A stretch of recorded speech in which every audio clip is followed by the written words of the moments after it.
প্রিয়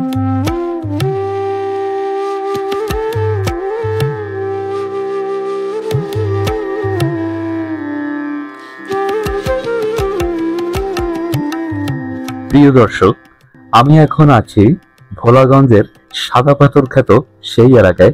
এটি সিলেটের কোম্পানীগঞ্জ উপজেলার অধীনে এবং ভারতের মেঘালয়ের সীমান্তের একদম কাছে অবস্থিত।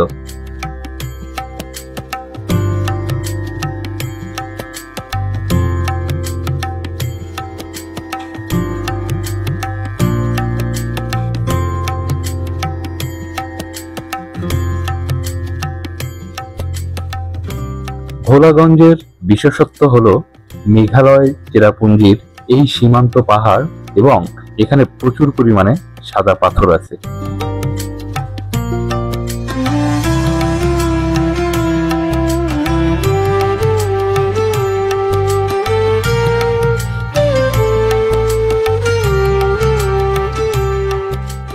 পাথরগুলো সাদা পাথর বললেও এখানে কালো পাথরও দেখা যায়।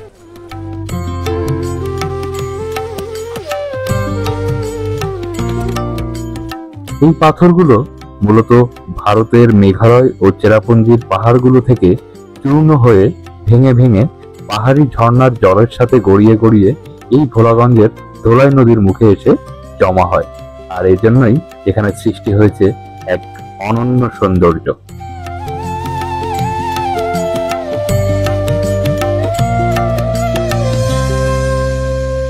অনেকের মনে প্রশ্ন হতে পারে যে এত জল কিভাবে সারা বছর এখান দিয়ে আসতে থাকে।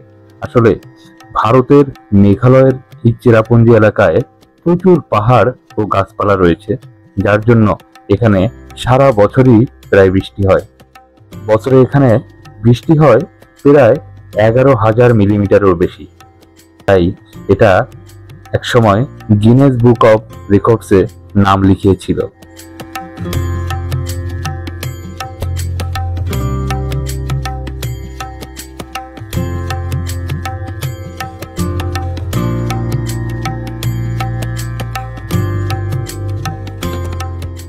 দূর থেকে পাহাড়গুলোতে মেঘ জমে থাকা, ঝর্ণার লম্বা রেখা তৈরি করা, এসব একেবারেই জাদুকরী মনে হয়। জল আর পাথরের এমন মিশ্রণ বাংলাদেশের অন্য কোথাও এত সুন্দরভাবে দেখা যায় না।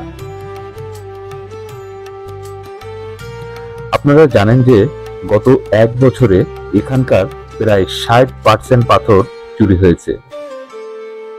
প্রশাসনের তত্ত্বাবধানে এখানে চুরি হওয়া কিছু পাথর ফিরিয়ে এনে ছড়িয়ে দিলেও এত বিশাল শূন্য জায়গা আবার পাথরে পূর্ণ করা অসম্ভব।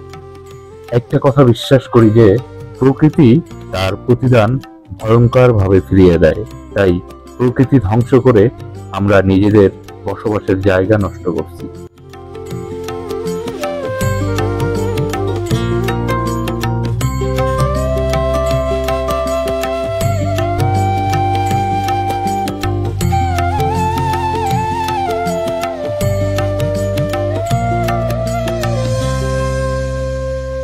মেঘালয়ের পাহাড় থেকে বয়ে আসা এই জল পাথরকে মসৃণ করে, নদীকে প্রাণবন্ত করে তোলে। এই মিলনই তৈরি করেছে ভোলাগঞ্জ সাদা পাথরের সেই অপরূপ সৌন্দর্য।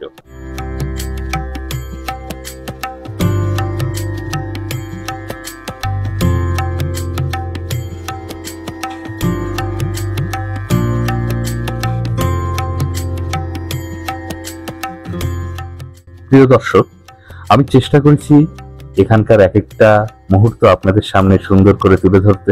এই ব্লগ বানাতে সত্যি অনেক পরিশ্রম করেছি। যদি মনে হয় আমার এই চেষ্টা আপনাদের ভালো লেগেছে, তবে একটা লাইক অথবা কমেন্ট করে আমাকে উৎসাহিত করবেন। আর ভিডিওটা শেয়ার করলে আরো অনেকেই আমাদের দেশের এই সৌন্দর্য দেখতে পাবে। দেখা হবে আবার নতুন ব্লগে। ততদিন পর্যন্ত ভালো থাকুন, সাথে থাকুন।